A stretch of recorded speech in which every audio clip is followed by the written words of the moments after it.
안녕하세요. 환경법 강의를 맡고 있는 박대영 변호사입니다. 지금 뭐 이거 보고 계신 여러분들은 모르시겠지만 오늘 일요일 아침인데 와가지고 촬영을 하느라고 제가 너무 졸린데 그래도 열심히 한번 해보겠습니다. 사실 지금 이거 보고 계신 분들은 이게 언제 촬영된 건지 뭐 모르셔가지고 지금 어떤 상황인지 잘 모르시겠지만 지금 그저께 변호사 시험 합격자 발표가 있었습니다. 그리고 최초로 50% 이하로 합격률이 내려갔죠. 이번에 49.4%인가 뭐 그랬습니다. 1599명이 합격해서 제가 생각했을 때 이미 이제 지금 7회 변호사 시험이었고 뭐 앞으로 이 정도 합격률 선에서 이 정도 합격자 수로 아마 안정이 될 것 같습니다. 합격률이나 합격자 수가 물론 뭐 앞으로 향후에 다른 변화가 있을 수도 있겠지만 당분간은 그럴 것 같고 적어도 여러분께서 지금 이걸 보고 계신 분들은 내년 시험을 보시겠죠. 그럼 여러분들께서 보실 때는 합격률이 보통 한 50% 정도 합격자는 1600명 선 이럴 거라고 생각을 하시면 되겠습니다. 그렇게 되다 보니까 옛날에 합격률이 70에서 80% 되던 시절에는 이 선택 과목이라는 게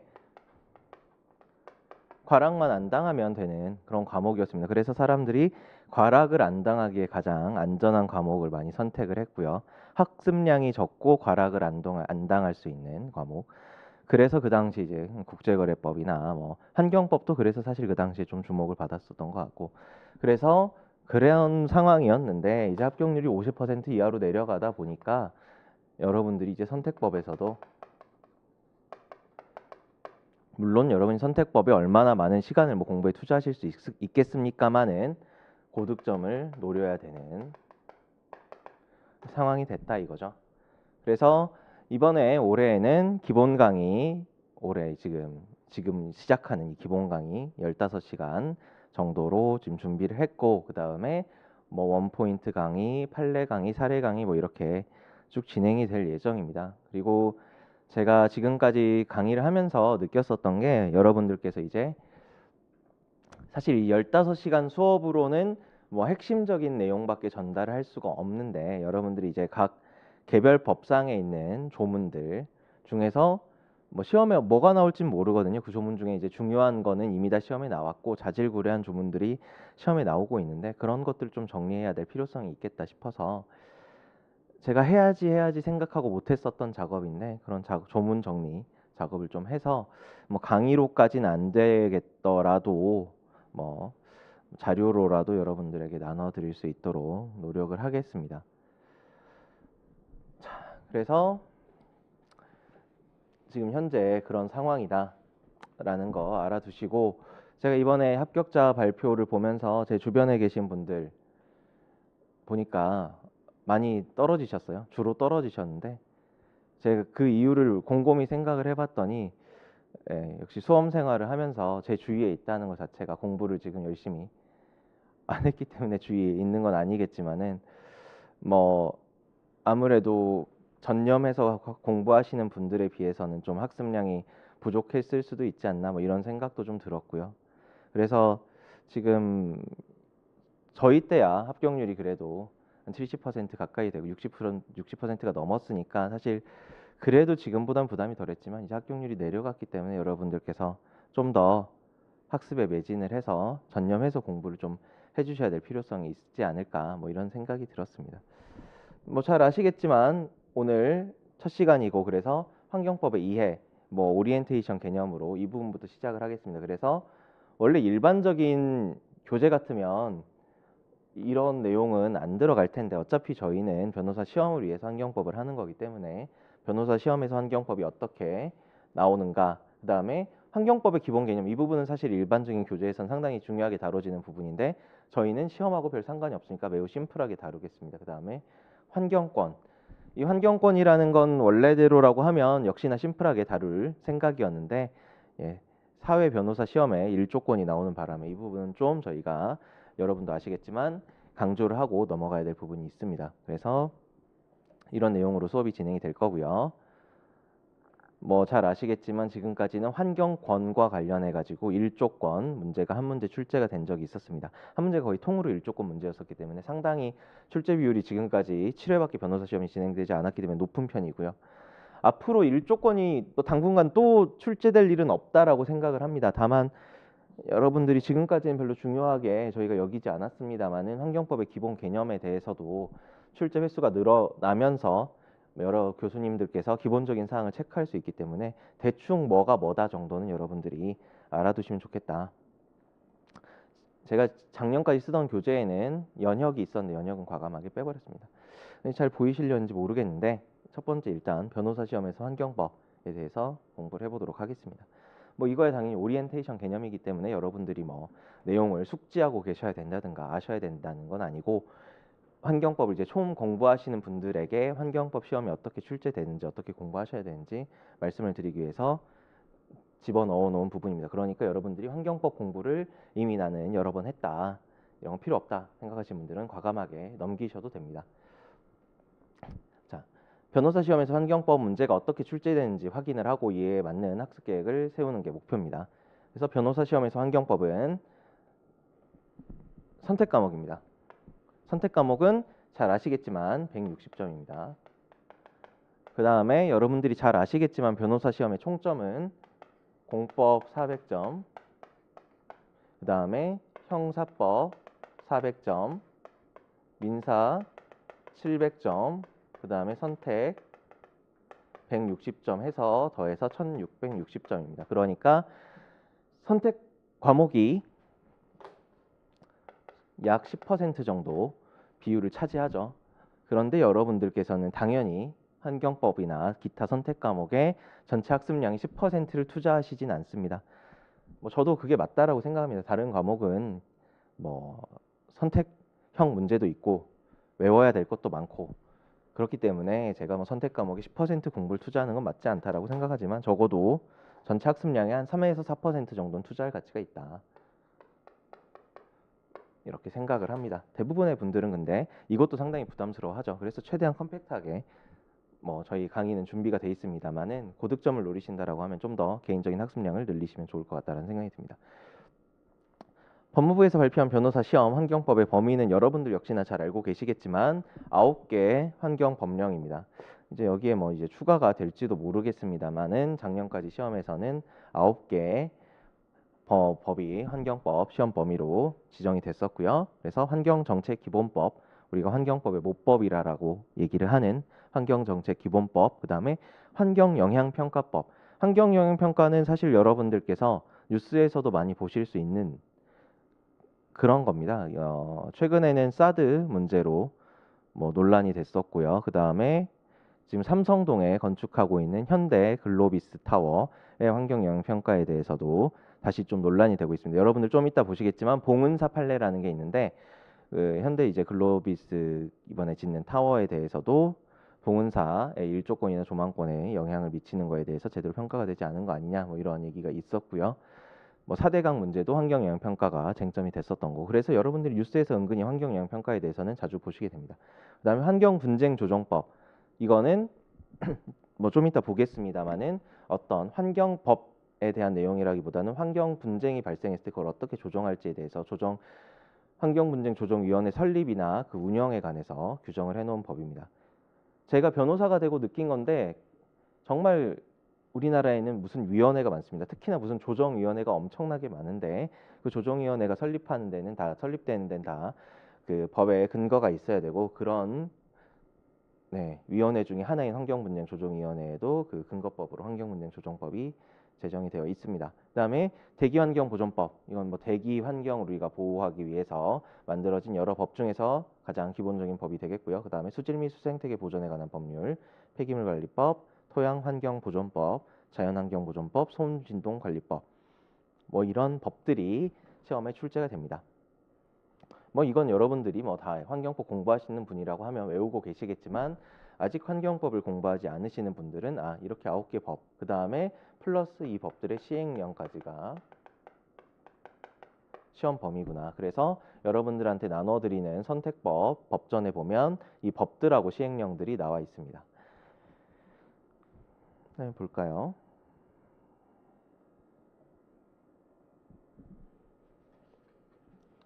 그럼 이 환경법 시험이 어떤 식으로 출제가 되느냐?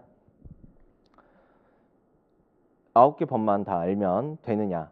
그러면 참 좋겠지만 슬프게도 그러지 않습니다. 그래서 법무부 지정한 환경법 시험범위 9개 법률 이외에도 우리가 사법상 그다음에 공법상으로 뭔가 환경상 피해를 받았을 때 어떻게 구제를 할 수 있는지 그 문제들이 시험에 출제가 됩니다. 저 9개 법률은 어떤 환경상의 문제가 발생했을 때 그걸 어떻게 규제하고 어떻게 조정할지, 어떻게 조치를 취할지 그런 거에 대해서만 규정이 되어 있기 때문에 뭐 우리가 환경상 피해를 받았을 때 민사소송을 해서 손해배상을 받는다든가 아니면 행정소송을 통해서 환경상 피해가 예상되는 사업의 진행을 막는다든가 이런 방법에 대해서는 전혀 규정이 되어 있지 않습니다. 그런데 환경법에서는 사실 그런 구제 부분이 상당히 중요하죠. 그러다 보니까 사법상 구제와 공법상 구제는 시험 범위에 들어가 있지는 않은 것 같지만 마치 보면 실제로는 시험 문제로 자주 출제가 되고 있습니다. 그래서 사법상 구제의 경우에 민법 등 일반법과 환경정책기본법상의 손해배상 청구권 등을 이용한 손해배상 청구, 그 다음에 유지 청구. 우리가 환경상 피해라는 건 한 번 발생하고 나면 되돌릴 수가 없는 경우가 많습니다. 뭐 가장 극단적으로 예를 들자면 저희 집 옆에 누가 공사를 진행을 해서 뭐 공사에서 엄청난 이제 뭐 발암 물질이 발생하고 소음 진동이 발생해서 제가 그것 때문에 손해배상 청구를 해서 승소를 한다고 한들 제 건강이 해쳐지는 거는 막을 수가 없습니다. 제 건강이 공사가 계속 진행돼서 그거에 대한 손해에 대한 배상을 받을 수 있을 뿐이지 제 건강이 피해가 끼치는 거를 막을 수는 없거든요. 혹은 뭐 사대강이라든가 아니면 여러 가지 우리 천성산 터널이라든가 그런 개발 사업이 있었을 때 그 개발 사업이 진행되는 과정에서 그 개발 사업이 다 끝나버리고 나면 돌이킬 수가 없습니다. 그런 걸 갖다가 막기 위해서 우리가 필요한 게 이제 유지 청구라든가 아니면 행정소송에서의 어떤 집행정지라든가 그런 것이 될 텐데 우리가 환경상 피해라는 건 되돌이킬 수 없는 경우가 많기 때문에 그걸 일단 막아놓기 위한 유지 청구나 집행정지가 중요하게 생각이 됩니다. 그리고 여러분들이 나중에 사회에 나가서 환경소송을 하신다고 하더라도 그거는 마찬가지일 가능성이 높고요. 공법상 구제의 경우에는 행정소송이 이제 주로 행정소송 문제, 항고소송이라고 하죠. 그게 이제 제일 주로 출제가 됩니다. 그 외에도 헌법소원이나 행정심판 그리고 여기에 지금 안 적혀 있는데 국가배상. 국가배상 우리가 일반적으로는 민사소송, 소송의 어떤 종류로 치면 민사소송이 돼서 가나다 사건 번호를 부여받습니다만은 우리가 교재에서는 행정법 부분에 들어가 있고 실제로 우리가 공부를 할 때도 공법상 구제 방안으로 공부를 하기 때문에 공법상 구제에 넣고 진행을 하도록 하겠습니다. 하지만 나중에 여러분이 사회에 나가서 변호사를 하시게 되면 가사건으로 접수가 된다라는 거. 행정법원에 접수하시는 게 아니라 그냥 일반 법원에 접수를 하시게 되죠. 국가배상 사건은. 자, 그럼 이런 게 어떤 식으로 문제가 출제가 되느냐? 아까 제가 말씀드린 것처럼 9개 시험 법령이 있었는데 그 시험 법령에서 관련된 법조문을 찾아서 적는 문제들이 출제가 됩니다. 또 개별법에 대해서 판례나 학설 이용한 문제가 출제가 됩니다. 그래서 시험 범위 9개 법에 대한 문제가 이렇게 2가지 정도 출제가 됩니다. 의외로 여러분들이 어려워하시는 게 이 부분이더라고요. 관련된 법조문 찾아 적는 문제. 특히나 최근엔 시행령 법조문도 적어야 되는 문제들이 모의고사 같은 데서도 많이 출제가 되고 하고 있기 때문에 여러분들이 좀 특히나 어려움들을 겪으시는 것 같은데 그거는 제가 장담컨대 2가지 방법밖에 없습니다. 하나는 여러분들이 평소에 법조문을 많이 찾아보셨거나 두 번째로는 법조문을 잘 찾는 능력을 타고났거나 법조문을 잘 찾는 능력이 타고나지 않았으면 평소에 환경법 법령을 한 번이라도 보셨어야 되는데 보통은 안 보시죠. 환경법 법령을 사실 뭐 누가 얼마나 열심히 보겠습니까? 민법, 상법, 형법, 헌법, 행정법도 아닌데 안 보니까 모르는 거죠. 네, 그래서 어려워하십니다. 뭐 여러분도 아시겠지만 행정법 같은 경우에도 의외로 뭐 생소한 법령, 법조문을 적어야 되는 문제, 상법 같은 경우도 그런 문제가 나오면 다들 어려워하시는데 환경법이야 뭐 오죽하겠습니까? 그럼 뭐 어쩔 수가 없는 거예요. 법령을 안 봤으면 뭐 잘 찾든가 뭐 그런 능력을 타고났든가 뭐 해야 되는데 그런 게 아니니까요. 보통의 경우에는. 그래서 제가 최대한 중요한 조문을 정리하겠습니다마는 뭐 모든 법조문을 정리할 거면 제가 정리할 이유가 없기 때문에 빠지는 부분이 있을 거고 그건 여러분들이 사실은 미리 공부를 하실 수밖에 없습니다. 좀 보셔야 될 것 같아요. 의외로 개별법에 대한 판례나 학설을 이용한 문제 같은 경우에는 환경법이 워낙에 시험 범위가 많지가 않은 그런 과목이다 보니까 크게 어려워하시진 않는 것 같습니다. 그다음에 환경법 시험 범위 외에 일반법 같은 경우에 공법상 구제랑 사법상 구제와 관련된 문제가 나오는데 공법상 구제는 아까 말씀드린 것처럼 행정소송과 국가배상 문제가 제일 많이 출제가 되고요. 사법상 구제 같은 경우에는 크게 나누면은 손배 청구랑 유지 청구 문제가 많이 출제가 됩니다. 그래서 환경법 시험 범위의 일반법 문제로 이런 것들이 출제가 된다. 이건 당연히 뭐 중요할 수밖에 없는 게 여러분들이 나중에 변호사가 되셔가지고 의뢰인이 환경상 피해를 입고 있는데 어떻게 해야 될까요? 라고 이렇게 상담을 했는데 그게 뭐 대기환경보존법상의 이런 법령을 어긴 것 같습니다.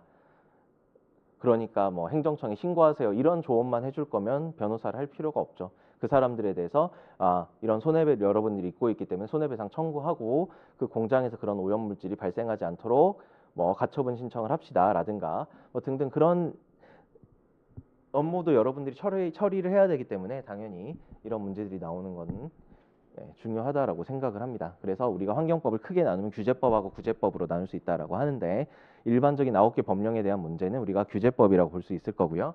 이런 구제법 문제는 일반법 문제로 출제가 된다라고 생각하시면 되겠습니다.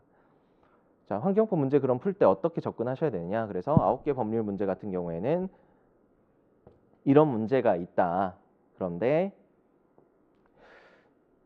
이 9개 법령 중에서도 특히나 판례나 학설이 좀 많이 있어서 여러분들이 판례나 학설을 알아야 될 만한 법은 환경분쟁조정법도 아니고요. 환경영향평가법, 토양환경보존법, 폐기물관리법, 그 다음에 여기 추가하자면 수질미수 생태계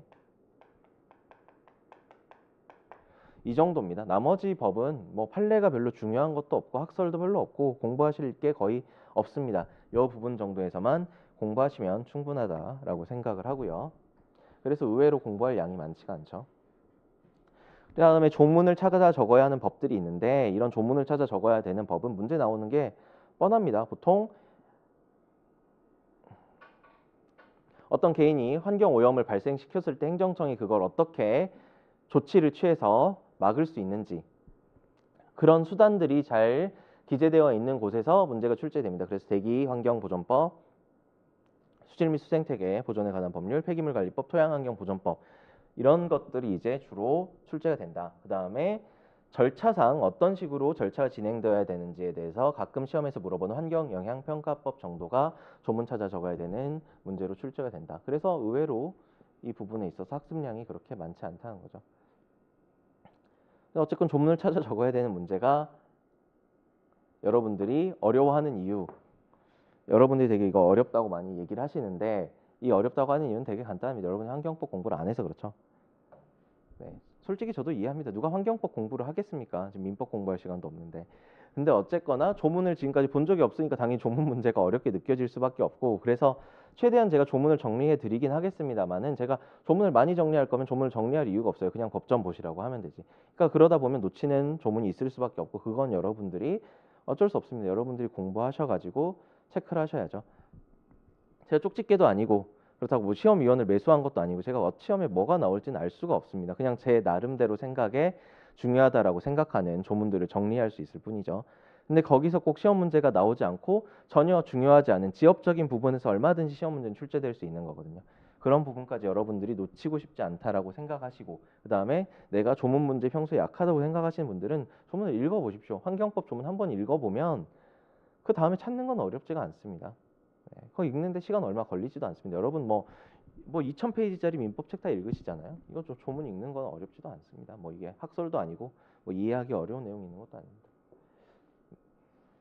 자, 그래서 스스로 법전을 많이 찾아보셔라. 그리고 이거는 꼭 환경법뿐만 아니라 다른 법 공부하실 때도 여러분들이 되게 중요하게 생각하셔야 되는 습관 중에 하나라고 생각합니다. 나중에 변호사가 되고 나셔도 법전, 법령 이런 거는 꾸준히 체크를 하시면서 일을 하시는 게 제일 중요하죠. 그다음에 개별법에 대한 배경 지식이 필요한 문제의 경우에는 뭐 이런 게 별로 없지만 이 내용들 그냥 여러분들이 익히고 계시면 충분하다. 그 다음에 제가 드리고 싶은 말씀은 이런 개별법에 대한 배경 지식이 필요한 문제라고 해봤자 환경법 같은 경우에는 국내에 환경법을 하시는 교수님들이 많지가 않습니다. 그러다 보니까 무슨 민법이나 형법처럼 판례 뭐 학설의 대립 같은 게 심하지 않습니다. 결국에는 판례 위주로 돌아갈 수밖에 없는데 그럼 이 부분에 대해서 여러분들이 받는 점수는 어떻게 달라지느냐? 리딩 판례에 대해서 얼마나 여러분들이 잘 이해하고 계시냐에 따라 달라지고 리딩 판례를 얼마나 잘 이해하고 있는지는 사람이 평가할 수가 없습니다. 뭐 머리에 뭐 우리가 플러그를 꽂고 뇌에 얼마나 지식이 있는지를 알 수는 없으니까 결국엔 답안지를 보고 교수님들은 채점을 하시죠. 그럼 답안지에서 이 사람이 리딩 판례를 얼마나 이해하고 있는지를 어떻게 평가할 것이냐? 리딩 판례 표현들을 얼마나 잘 효과적으로 사용하느냐를 보고 판단할 수밖에 없습니다. 그래서 여러분들이 리딩 판례에서 중요한 판례들은 암기해 두는 게 중요하다. 그래서 여러분 이 교재 보시면 중요한 판례에 대해서 여러분들이 빈칸 채우기 하게 해놨습니다. 그래서 내가 무슨 지금 로스쿨생이나 혹은 로스쿨 졸업생식이나 돼가지고 초등학생도 아니고 빈칸 채우기냐라고 생각하지 마시고 잘 채워보세요. 다 공부가 됩니다. 저는 그런 생각을 합니다. 우리나라 보면 지금까지 법학 교재들이 법을 공부하는 사람들이 그래도 좀 엘리트고 공부 많이 했고 뭐 이런 그런 마인드를 가지고 작성이 되다 보니까 너무 어렵습니다. 솔직히 얘기해가지고 저도 법 공부할 때 교재 보면서 무슨 얘기인지도 잘 모르겠는데 책도 어렵고 근데 이제 뭐 우리가 초등학교나 중학교 때나 고등학교 때 보면 문제집에 보면 내용이 정리가 돼 있고 뒤에 연습 문제 있고 또 연습 문제 있고 또 연습 문제가 있잖아요.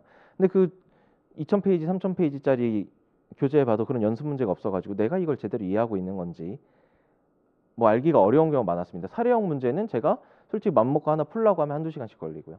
그래서 여러분들 위해서 제가 어쨌든 판례나 중요한 조문에 대해서 빈칸 채우기로 해놨으니까 그거 꼭 해보십시오. 그게 여러분들 의외로 도움이 될 겁니다. 우리가 생각보다 똑똑하지가 않아요. 예. 공부하고 있는 사람들이 그렇게 똑똑한 사람들이 아니기 때문에 그런 문제들을 공부를 해보는 게 실제로는 도움이 될 거라고 생각합니다. 어쨌건 쉽게 공부하는 게 저는 되게 중요하다고 생각합니다. 쉬운 내용을 반복함으로써 그걸 잘 아는 것부터. 그것만 잘하셔도 보통은 시험에서 중간 이상은 갑니다. 제가 무슨 뭐 이게 민법도 아니고 뭐 엄청 고상한 학설을 여러분들이 아셔야 될 게 아니라 중요한 내용만 여러 번 반복 학습하는 게 중요하다고 생각을 하는 겁니다. 환경법 같은 경우에. 예를 들면 폐기물관리법에서 우리가 폐기물의 정의가 법에 돼 있습니다. 그럼 그 폐기물의 정의를 갖다가 얘기를 한 다음에 판례 표현이 있는데 이 판례 표현을 여러분들이 잘 외워두시고 나중에 답안지 작성을 해서 현출을 하시면 뭐 고득점하는 데 도움이 된다는 거죠. 예를 들면 사업장에서 사업활동에 필요하지 아니하게 된 이상 그 물질은 폐기물에 해당한다고 보아야 하며 뭐 폐기된 물질이 재활용 원료로 공급된다고 해서 폐기물로서의 성질을 상실한다거나 폐기물 배출자의 신고 의무가 없어진다고 볼 것은 아니다. 이런 표현을 외워뒀다가 만약에 여러분이 답안지에 쓰시면 이건 저도 뭐 채점해본 입장에서 되게 좋은 점수를 줄 수밖에 없습니다. 이 사람은 이 부분에 대해서 좀 깊이 있게 알고 있구나라고 생각이 드니까요. 사실 이거 외우는 거 별것도 아니거든요. 중요한 판례 몇 개 없고 그 시험 직전에 2시간 여러분들 쉬는 시간이 있는데 그 시간에 외우면 됩니다.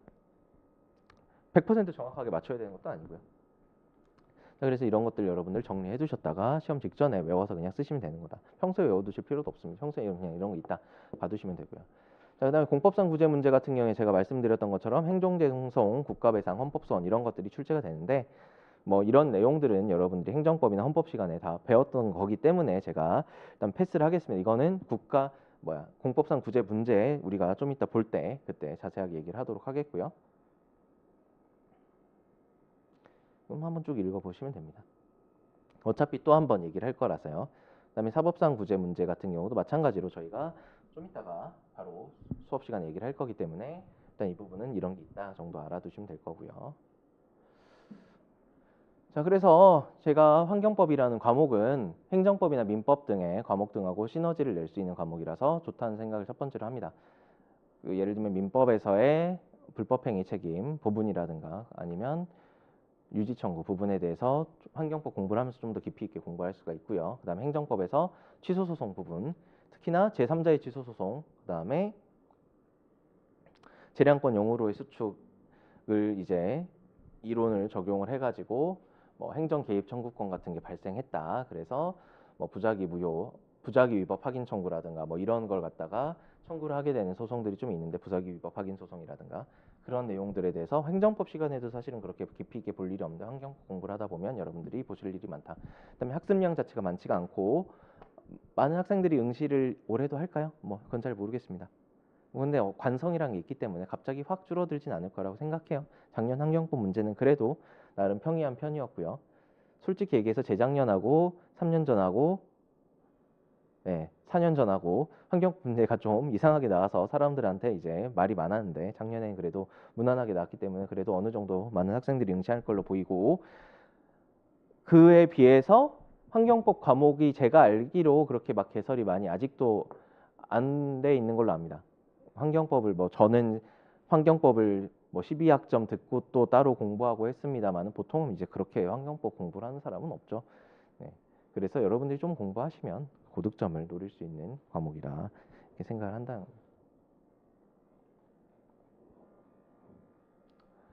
자, 그다음에 이제 환경법의 기본 개념.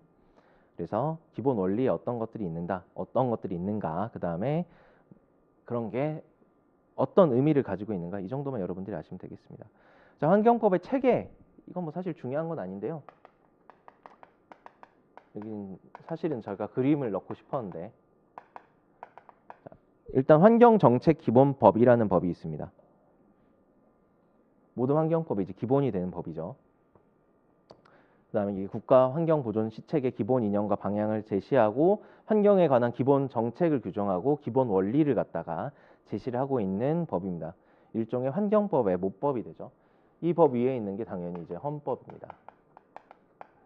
자, 그다음에 환경정책기본법 밑에 여러 가지 환경 관련 법률이 있는데 우리가 환경하면 생각나는 게 몇 가지 있겠죠. 그래서 일반적인 자연환경, 생태계나 경관 같은 게 있을 거고요. 그다음 대기환경, 수질환경, 토양환경, 그다음에 생활환경, 우리가 일상에서 생활하는 그런 환경 이런 것들이 있겠습니다. 그래서 자연환경 관련해 가지고 있는 게 자연환경보존법이고요. 그다음에 환경영향평가법도 우리가 자연환경을 보존하는데 일조를 하고 있겠죠. 우리가 지금 시험범위에 있는 법 중에. 그다음에 대기환경은 당연히 대기환경보존법일 거고요. 수질환경은 수질 및 수생태계 보존에 관한 법률일 거고요. 토양은 토양환경보존법일 거고요. 그다음에 생활 환경과 관련해서 우리가 배우는 건 소음진동관리법, 그다음에 폐기물관리법 이런 것들을 시험 범위로 배울 겁니다. 그다음에 환경영향평가법도 당연히 우리의 일상생활환경하고도 관련이 있겠죠. 그래서 우리가 실제로 시험 범위 9개 법은 이런 식으로 구성이 돼 있다. 그리고 이런 거에서 발생하는 문제를 총괄해가지고 조정하기 위해서 만들어져 있는 법이 환경분쟁조정법이다. 이렇게 생각하시면 되겠습니다. 그래서 자연환경보존법, 무분별한 개발로부터 자연환경을 보호하기 위해서 만들어진 법이다. 쉽죠? 환경영향평가법, 어떤 사업을 시행할 때 그게 환경에 어떤 영향을 주는지 평가를 하는 법입니다. 그래서 환경에 어떤 영향을 주는지 평가를 해서 이 사업이 도저히 할 만한 게 아니다 싶으면 안 해야겠죠. 근데 대부분의 경우 우리나라의 환경영향평가는 그런 식으로 사실은 뭐 이루어지진 않고 있고 어떤 식으로 환경에 주는 영향을 저감할 수 있을지 뭐 그런 식으로 주로 이루어지고 있는 게 사실입니다. 그 외에도 여러 가지 법이 있습니다. 뭐 자연공원법도 있고 뭐 독도 등 도서지역 생태계 보존에 관한 특별법도 있고 뭐 여러 가지 법이 있습니다. 뭐 습지보존법, 뭐 조수보호 및 수렴에 관한 법률, 뭐 문화유산과 어쩌고 저쩌고 뭐 이렇게 여러 개 있죠. 전 습지보존법이 되게 중요하다고 생각하지만 이게 시험범위에 들어올 일은 없을 거고 토양환경을 제가 지금 따로 빼놓지 않았기 때문에 토양환경보존법도 여기 지금 있습니다. 토양오염이 발생했을 때 그걸 갖다가 어떻게 처리할지 하는 내용하고 토양오염을 어떻게 막을지에 대한 내용이 규정이 되어 있겠죠. 그다음에 대기환경보존법, 그다음에 뭐 수도권 대기환경 개선에 관한 특별법, 그다음에 뭐 수질 관련해서 뭐 이런 법들이 있다. 수질 및 수생태계 보존에 관한 법률. 그다음에 이런 법들, 오수분뇨, 가축분뇨 뭐 이런 법들이 의외로 뭐 지금 시험에는 안 나오고 있습니다만 장애 시험 범위가 아니기 때문에 수질 및 수생태계 보존에 관한 법률하고 연계해가지고 나중에는 출제될 가능성도 좀 있다 이렇게 생각을 하고 있습니다. 지금 당장에 뭐 나올 것 같지는 않고요. 그다음에 이제 폐기물관리법, 그다음에 자원의 절약과 재활용 촉진에 관한 법률, 뭐 이런 것들이 있고요. 폐기물 관리 법령은 되게 많습니다. 그리고 실제로도 사건도 되게 많아서 여러분들이 실제 변호사가 되셔서 뭐 환경 관련된 펌에 들어가시지 않는 한에는 환경법과 관련해서 제일 많이 다루시게 될 부분이 아마 폐기물 관리법이 아닐까라고 생각을 합니다. 사범도 많고 소송도 많고 그래서 이런 것들이 쭉 있다. 그래서 실제로 환경에 관련된 법령이 되게 많고요. 그다음에 그 뭐 가장 이제 최근에 환경 피해 구제에 관한 법률이 이제 제정이 돼서 그건 저는 시험 범위에 들어와야 된다라고 생각을 합니다. 근데 뭐 아직 시험 범위에 올지 안 올지는 잘 모르겠습니다만은. 네. 자, 그래서 이런 법 구조를 이루고 있다. 이런 건 그냥 상식으로 알아두시면 되고요. 자, 여기서부터가 오늘 뭐 첫 번째 시간에 중요한 내용 중에 하나인데 환경법에 이제 기본 원칙이라는 게 몇 가지 있습니다. 그거에 대해서 여러분들이 이런 게 있다 정도 알아두시고 이게 뭔가 뭐랑 관련이 된 건가 정도 알아두시면 좋겠습니다. 그래서 환경법의 기본 원칙은 이런 것들이 있는데 이런 게 환경 정책을 수립하고 입법을 할 때 다 중요한 요소로 작용을 하고 그다음에 당연히 그렇기 때문에 환경 법령을 갖다가 법조문을 해석하는 데 있어서도 이 기본 원칙들이 중요하게 작용이 된다라는 것입니다.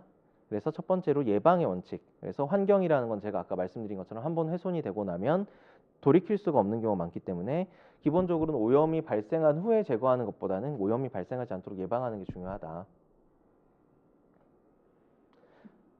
그래서 그것이 예방의 원칙이다. 이런 예방의 원칙이 그러면 어떤 식으로 구체화되어 있느냐.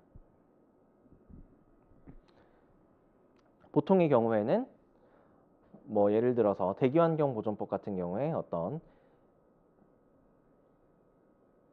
신규 배출 시설을 갖다가 설치를 못하게 한다든가 뭐 이런 것들이 예방의 원칙하고 관련이 되겠죠. 대입 수질 및 수생태계 보전에 관한 법령에서 특별한 어떤 지역에는 신규 배출 시설을 갖다가 설치를 못하게 한다든가 이런 것들이 우리가 예방의 원칙하고 관련이 있을 것입니다. 그 다음에 뭐 모든 법에 보면 국가에서 어떤 오염물질을 측정하고 거기에 대해서 여러 가지 계획을 수립하도록 하고 있는데 그런 것 또한 예방의 원칙하고 관련이 있겠죠. 그래서 여러 가지 관련 규정들이 이렇게 있다라는 내용이 나와 있습니다. 그다음에 원인자 책임의 원칙. 뭐 당연히 원인자가 책임을 져야 되는 거 아니냐라고 여러분이 뭐 생각하실 수 있겠습니다만은 이 환경법에서 오염 원인자 책임 원칙은 그냥 원인자가 책임을 져야 된다라는 거랑 이제 내용이 좀 다릅니다. 그래서 환경오염의 원인을 제공한 자가 손해배상을 하는 건 당연하고 환경오염을 갖다가 제거하고 원상복구시키는 그런 책임까지 져야 된다. 그 다음에 우리가 환경정책기본법 44조에 보면 무과실 책임 규정이 있는데 우리가 민법상에서는 원인자라고 하더라도 본인에게 고의과실이 없으면 책임을 지지 않지 않습니까? 환경법 분야에서는 대부분의 경우에 우리가 과실이 없다라고 하더라도 환경오염을 일으킨 원인자라고 하면 거기에 대한 책임을 져야 된다. 이렇게 볼 수가 있는 거죠. 그런 점에서 일반적인 그 원인자 책임하고 좀 다른 성격이 있다. 당연히 원인자가 책임져야 되는 거 아니냐 이렇게 생각하실 건 아니고요. 그래서 이런 거는 어떻게 우리가 규정이 돼 있다라고 볼 수 있냐면 환경정책기본법의 여러 규정에서 볼 수 있다. 그 다음에 수익자 부담의 원칙, 이용자 부담의 원칙 이런 게 나와 있는데 수익자 부담의 원칙이라는 것은 환경 개선으로 인해서 이익을 보는 자가 개선 비용 분담해야 된다라는 거. 그 다음에 이용자 부담의 원칙은 환경을 이용하는 자가 그 자연의 이용료를 지급해야 된다라는 거. 이거 여러분들이 느끼실 일은 별로 없을 텐데 왜냐하면 다 포함이 되어 있어서 여러분들이 실제로 이게 뭐 내가 지출하고 있다라는 느낌은 못 받으실 텐데 수질 개선 부담금이나 물이용 부담금 같은 걸 여러분들도 다 내고 계십니다. 그래서 여러분들도 사실은 이제 환경을 이용하고 수익하는 사람들로서의 어떤 비용을 부담하고 계시는 거죠. 그다음에 협동의 원칙. 이건 뭐 간단하겠죠. 환경보존이라는 게 개인의 노력 혹은 국가만의 노력으로 되는 것이 아니기 때문에 국가, 지방자치단체, 사회가 협동해서 환경 보호를 해야 된다라는 그런 원칙입니다.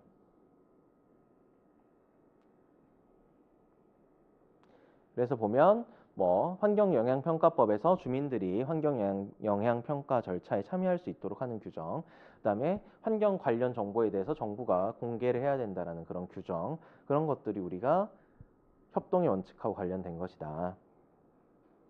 그다음에 여러분들이 옛날부터 많이 들어보셨을 것 같은데 지속 가능한 개발의 원칙이라는 게 있습니다. 그래서 개발을 함에 있어서 환경을 고려해서 지속적으로 우리가 그 환경을 이용할 수 있도록 건전한 개발을 해야 된다. 그런 원칙을 얘기를 한다는 거죠.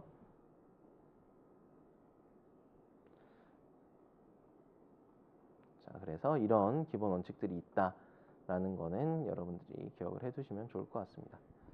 자, 그 다음에 첫 교시의 마지막에 이제 환경권에 대해서 얘기를 할 거고, 이 환경권에 보면 시험에 출제됐었던 일조권, 그 다음에 조망권, 뭐 기타 여러 가지 권리들이 있습니다. 그래서 기본권으로서 환경권의 의미, 헌법 규정, 그 권리의 성격 및 일조권과 관련된 문제를 중점적으로 다루도록 하겠습니다. 자, 환경권. 자, 환경이 뭐냐? 그래서 우리가 환경이 뭐냐라고 하면 과학적으로나 아니면 사회학적으로 여러 가지 얘기를 할 수 있겠지만 법적으로 환경이라고 하면 우리가 가장 쉽게 생각할 수 있는 것은 환경정책기본법에 규정되어 있는 환경입니다. 그래서 환경정책기본법에 보면 환경에 대한 정의를 해놨습니다. 환경이란 자연환경과 생활환경을 말한다. 그럼 자연환경은 뭐냐? 지하, 지표 및 지상의 모든 생물과 이들을 둘러싸고 있는 비생물적인 것을 포함한 자연의 상태를 말한다. 생활환경이라는 것은 대기물, 토양, 폐기물, 소음, 진동, 악취, 일조 등 사람의 일상생활과 관련되는 환경을 말한다. 그래서 요것들이 우리가 법에서 얘기하는 환경이라는 거죠. 이게 환경정책기본법상의 환경이긴 하지만 이 환경정책기본법이 우리나라 환경법의 일종의 모법처럼 작용을 하고 있기 때문에 다른 하위 환경 법령에서도 비슷하게 여러분들이 이게 적용이 된다라고 생각하시면 됩니다. 그래서 이런 것들이 이제 환경이라고 볼 수 있다는 거죠.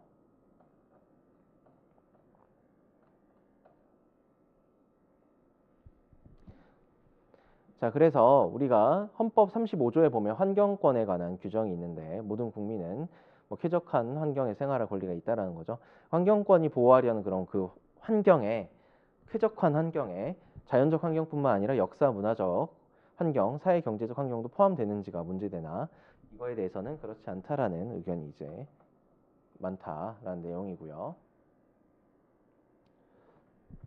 환경권에 대해서 우리 헌법 35조에 규정이 되어 있는데 여기에 대해서 대부분의 학자나 헌재 결정례는 건강하고 쾌적한 환경에서 생활할 권리라고 보고 있다. 그리고 앞서 말씀드린 것처럼 이 환경이라는 거는 우리가 생활, 문화, 경제적 환경이라기보다는 어떤 자연적 환경에 가까운 그런 환경으로 여러분들이 보시면 되겠다. 자, 환경권의 법적 성격이 뭐냐? 헌법 제35조에 모든 국민은 건강하고 쾌적한 환경에서 생활할 권리가 있다라고 봤는데 그럼 이런 규정이 가진 의미가 뭐냐? 여기 헌법 시간 여러분들 많이 배우셨겠지만 일단 첫 번째로 사회적 기본권 또는 생존권적 기본권으로 많이들 이해를 하고 있다. 그래서 헌재 2006,711 결정에 보면 모든 국민은 건강하고 쾌적한 환경에서 생활할 권리, 환경권을 가지고 있다. 국가와 국민은 환경 보존을 위해서 노력해야 한다라는 이 헌법 규정을 봤을 때 환경권은 건강하고 쾌적한 생활 유지하는 조건으로서 양호한 환경을 향유할 권리이고 생명과 신체 자유를 보호하는 토대를 이루고 궁극적으로는 삶의 질 확보를 목표로 하는 권리이다. 이렇게 해서 환경권이 어떤 사회적 기본권이자 생존권적 기본권이다. 라는 내용을 갖다가 제시를 하고 있습니다. 그래서 국민은 국가로부터 건강하고 쾌적한 환경을 향유할 수 있는 자유를 침해당하지 않을 권리를 행사할 수 있다. 그래서 이 헌법의 환경권 규정만 가지고도 국가로부터 환경을 침해당하는 거에 대해서는 내가 침해당하지 않겠소. 이런 권리를 행사할 수 있다는 거죠.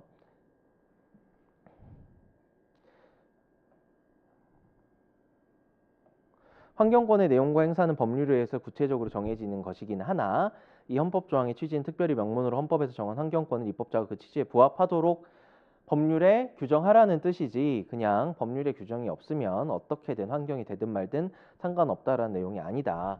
그래서 일정한 요건이 충족될 때 환경권 보호를 위한 입법이 없거나 불충분한 경우에는 여기에 대해서 헌법소원 심판을 제기할 수 있을 것이다. 뭐 그런 내용의 판시가 있습니다. 그래서 이런 판례가 왜 나왔냐?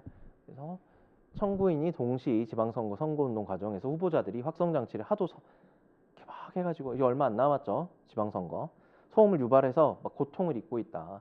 근데 법에 요 소음을 갖다가 어느 정도 선에서 규제하라는 규정이 명확하게 제시되어 있지 않다라는 이유로 헌법소원 심판을 제기를 한 겁니다. 그래서 헌법재판소에서 그래 뭐 그냥 그런 게 만약에 제대로 입법이 돼 있지 않다라고 하면 너가 이게 입법이 돼 있지 않으니까 위헌이다 이렇게 헌법소원 심판을 제기할 수는 있을 것이다라고 판시를 한 거죠. 물론 이 뒷부분에 가면 어느 정도 규정이 충분히 마련되어 있다라는 이제 결론으로 나갑니다만은 어쨌건 법리적으로 봤을 때는 환경을 보호하기 위한 어떤 입법이 충분히 마련되어 있지 않다라고 하면 그 자체로 부작위 위헌이 될 수 있다라는 얘기가 되겠죠.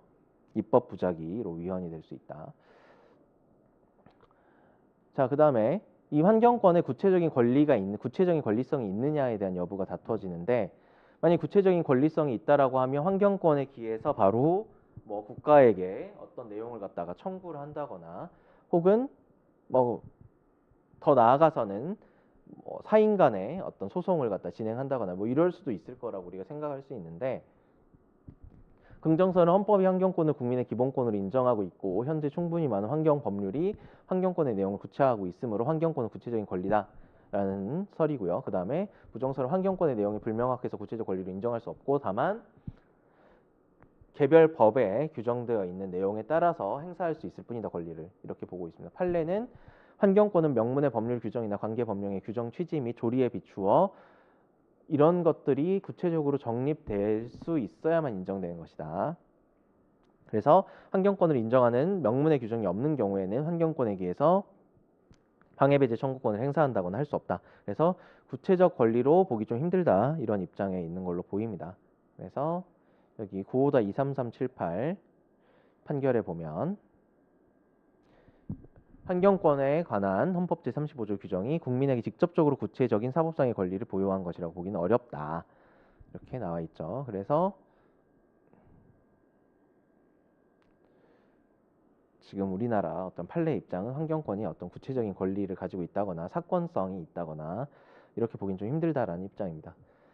그래서 환경권이 사건성이 있느냐, 그다음에 주관적 공권성이 있느냐에 대해서 판례는 사건성 아까 구체적 권리도 별로 없는 것처럼 얘기를 하면서 사건성에 대해서도 아까 부정하고 있었고요. 그 다음에 주관적 공권에 대해서도 역시나 없다라고 보는 듯한 판례가 있습니다. 그래서 환경권에 관한 규정만으로는 우리가 국가를 상대로 해서 취소 소송을 제기한다거나 할 수 없다라는 내용의 판결이죠. 2006도 330 판결. 헌법 제35조 제1항에서 규정하고 있는 환경권에 관한 규정만으로는 그 권리의 주체 대상 내용 및 행사 방법 등이 구체적으로 정립되어 있다고 볼 수가 없어서 이걸 가지고는 헌법상의 환경권 등을 근거로 해서 공유 수면 매립 면허 처분, 농지 개량 사업 시행 인가 처분의 무효화 결과 원고 적격이 없다. 그래서 우리가 환경권만 가지고서는 국가를 상대로도 어떤 소송을 제기할 수 있는 그런 주관적 공권도 없다라고 보고 있습니다. 그래서 환경권의 구체적 권리를 인정한 입장, 부정한 입장 어느 쪽에서 답안을 작성하는가는 뭐 여러분의 자유입니다만은 현재 판례 입장이 주관적 구체적인 권리성, 그다음에 사건성, 주관적 공권성 모두 다 거의 부정하는 듯한 입장이라는 건 여러분들이 기억을 해두시면 좋겠고 다만 아까 앞서서 헌법재판소 결정에서 보시면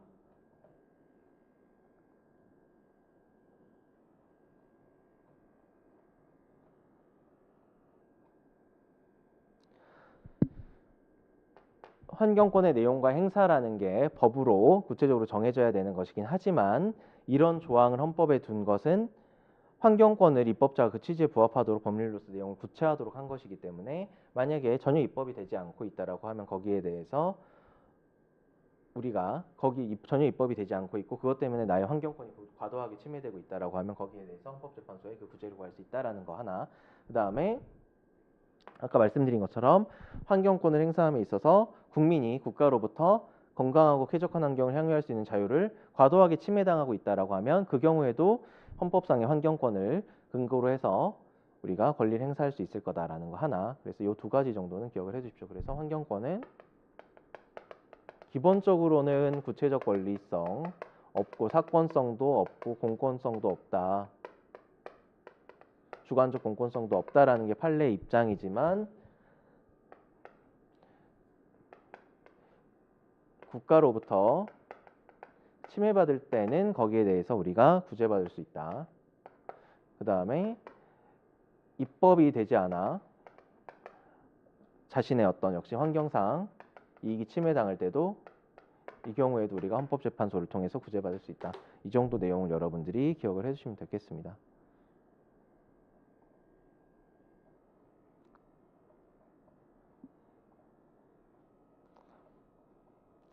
자, 그 다음에 환경권의 내용에는 뭐 이런 것들이 있다라는 거고요. 그 다음에 우리 판례는 이 환경권이라는 거는 대부분의 경우에는 재산권하고 부딪힐 수밖에 없거든요. 보통은 개발하는 경우에 환경상의 피해가 발생하는 것이기 때문에 환경권과 재산권이 항상 충돌을 하게 되는데 환경권의 행사는 일반적으로 타인의 재산권 침해하는 경우가 많으므로 이걸 어떻게 조화를 이룰 것이냐에 대해서도 우리가 중요하게 좀 생각을 해봐야 되는데 여기에 대해서 판례는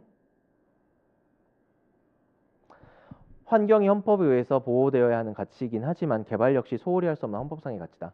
헌법 제122조에 개발에 대한 어떤 규정이 있죠. 자연환경의 보호의 가치가 언제나 개발에 대한 가치보다 우선적으로 보호되어야 한다라고 볼 수는 없다. 이런 설신 왜 해놨겠습니까? 개발하겠다는 거죠. 그래서 우리가 환경뿐만 아니라 어떤 개발도 중요하기 때문에 거기에 대해서 조화롭게 개발하는 게 중요하다라는 내용이라고 할 수 있겠고요. 그래서 그런 취지에서 우리가 봉은사 주변에 운봉빌딩이라는 건물이 이제 신축이 될 때 그 건물을 갖다가 19층으로 신축을 하려고 했습니다. 그러니까 이제 그 사찰의 어떤 조망권이나 일조권이나 기타 어떤 사찰에서의 어떤 평화로운 그런 환경에서 뭐 종교 생활을 할 수 있는 그런 권리들이 침해된다라고 해서 공사금지 가처분 신청을 했었는데 법원에서 그렇다고 그 건물을 아예 못 짓게 하는 건 너무하지 않냐. 1층에서 15층까지는 짓게 하고 16층부터 19층까지만 못 짓게 하는 식으로 해서 그 정도 선에서 조화롭게 뭘 해결을 하자. 이렇게 얘기를 했었죠. 그래서 환경 침해 정도와 그 수인 한도, 그 다음에 건축주인 피신청인들이 그 빌딩을 갖다 제대로 건설하지 못하게 되면서 입을 손해 이런 걸 갖다가 조화롭게 우리가 형량해서 우리가 판단을 해야 된다. 뭐 그런 얘기입니다. 그래서 이런 판례들이 있다. 그래서 환경과 재산권을 어떻게 조화롭게 조화롭게 해결할 수 있는지에 대해서 이런 판례들이 이런 설시들을 했다라는 거 알아두시면 되겠고요. 그다음에 이제 일조권. 일조권이 왜 환경권의 시험 문제로 있느냐 하면 우리가 아까 봤던 9개 법령 중에는 일조권을 갖다가 특별히 규정하고 있는 법이 없습니다. 뭐 아까 보셨겠지만 대기, 수질, 토양, 폐기물 이런 데는 당연히 일조권이라는 게 없겠죠. 일조권이란 우리가 태양빛을 넉넉하게 받을 수 있는 그런 권리라고 할 수 있을 텐데 그럼 이런 일조권은 어디서 우리가 그 권리에 어떤 권리가 이제 발생된다라고 봐서 우리가 보호가 된다라고 봐야 되는가 하면 요 일조권이라는 우리가 헌법상의 환경권으로부터 우리가 인정될 수 있다. 환경권성 어떤 기본권으로부터 인정될 수 있다라고 우리가 보는 거죠. 그래서 환경권에서 일조권이나 조망권 내용에 대해서 다루게 됩니다. 그래서 일조권이라는 건 태양광선을 확보할 수 있는 권리, 아파트 일조권은 좀 더 좋은 주거환경 원하는 입주민들에게 중요하게 여겨지고 특히나 요즘의 경우에는 고층 아파트들이 많이 건설되면서 아파트들 사이에서 일조권 분쟁도 많이 발생을 하고 있습니다. 그래서 건축법령에서는 일조 등의 확보를 위해서 당연하게도 건축물의 높이 제한을 규정하고 있고 건축물 간의 이격거리, 그러니까 얼마나 건물들을 띄어놔야 되는지에 대해서도 규정을 다 하고 있습니다. 하지만 건축물 어떤 건축법상의 규정을 다 지켰다고 하더라도 일조권 침해는 얼마든지 일어날 수 있기 때문에 혹은 건축법을 위반하는 경우도 있기 때문에 거기에 대한 이제 분쟁도 많고 판례도 많이 있는 편입니다. 일조권에 대한 침해는 독자적 이익으로 인정이 되고 방해 또는 침해의 정도가 사회통념상 일반적으로 인용되는 참을 한도를 넘어서는 경우에는 우리가 일조권 침해를 이유로 해가지고 여러 가지 소송을 할 수 있을 것이다. 뭐 이렇게 나 있고요. 그럼 어느 정도가 이제 참을 한도를 넘은 것이냐 이걸 판단하기 위해서는 몇 가지 요소를 고려를 해야 된다. 그래서 피해 정도, 피해 이익의 성질 및 그에 대한 사회적 평가, 가해 건물의 용도, 지역성, 선후관계, 가해 방지 및 회피 가능성, 공법상 규제 위반 여부, 교섭 경과. 근데 이거는 여러분들이 일반적으로 그냥 사법상 구제에서의 어떤 수인한도 문제랑 다 똑같이 나오기 때문에 알아두시면 될 것 같고요. 자, 이런 일조 방해가 발생했을 때 예를 들어서 우리 집이 이렇게 있는데 앞에 요만한 높이의 건물이 들어서서 제가 햇빛을 제대로 받지 못하게 됐을 때 그럼 어떻게 구제를 받을 수 있느냐? 첫 번째, 내가 그 일조를 제대로 받지 못하기 때문에 손해를 받고 있다라고 해서 손해배상 청구를 할 수 있겠죠. 그래서 이웃에서 건축을 함으로써 참을 한도를 넘는 일조권 또는 조망권 피해를 받은 경우에는 불법 행위로 인한 손해배상을 청구할 수 있다. 이 경우에 정신적 피해에 대한 보상 청구도 가능하다.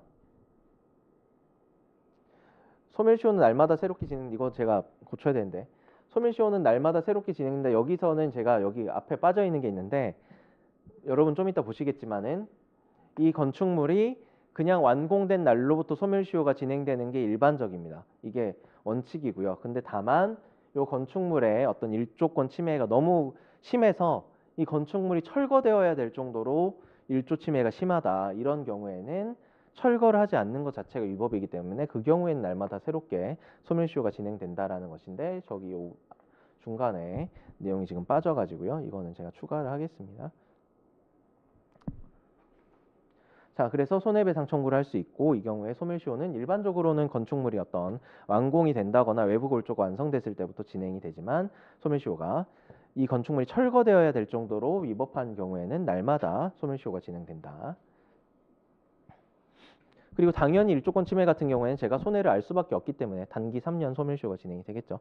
그다음에 소유물 방해 제거 및 방해 예방 청구권 그래서 이 일조권을 침해하는 건물을 갖다가 철거해라라든가 등의 이런 소송도 할 수 있겠고요. 공사 중지 가처분이나 공사 금지 청구도 가능할 것입니다.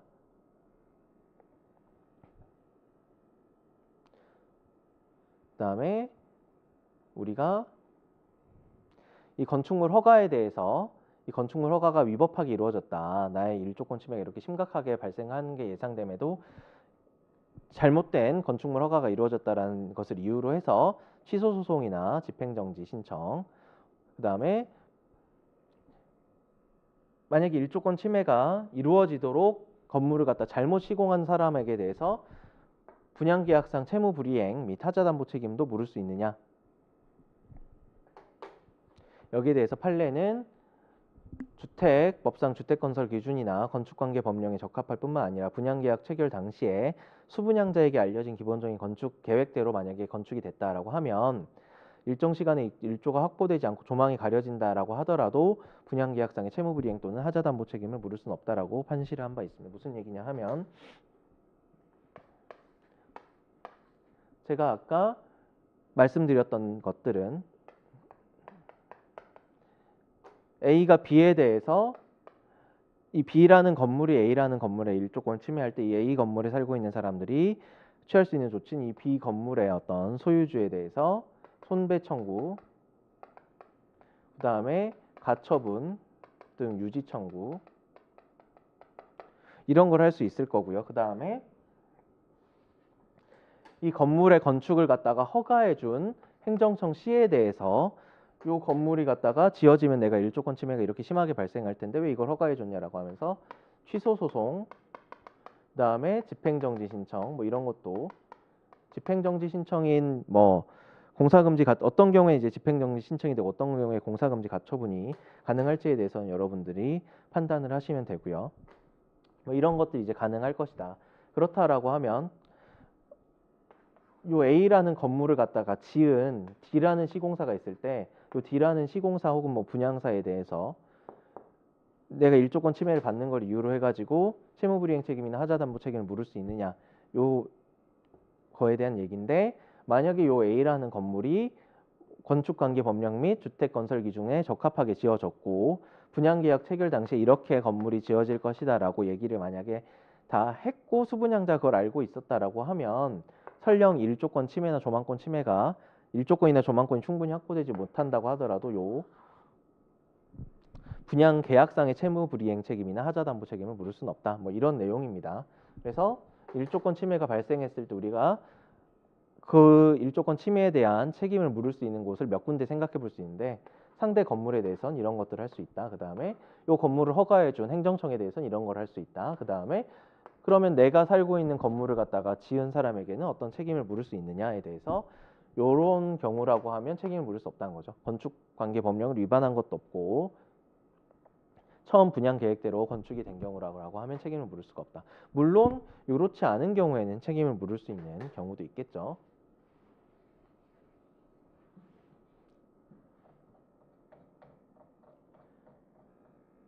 자, 그래서 여기까지 일단 하고요. 잠시 다음 시간에 이제 일조권 판례부터 해서 다시 보도록 하겠습니다. 다음 시간에 뵙겠습니다.